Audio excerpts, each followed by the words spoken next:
Hello, મારું નામ સેદુલ પટેલ છે. મેં એક આર્મી રોબોટ બનાવ્યો છે જેનો ઉપયોગ સરહદ પર સુરક્ષા માટે કરવામાં આવે છે.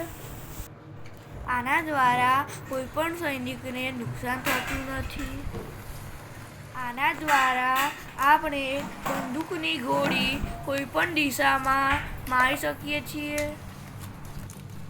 અહીં હું તમને પ્રેક્ટિકલ કરીને દેખાડીશ, જેમાં તમે જોઈ શકો છો કે બંદૂક ચાલુ પણ છે અને ઊંચી નીચી પણ થાય છે.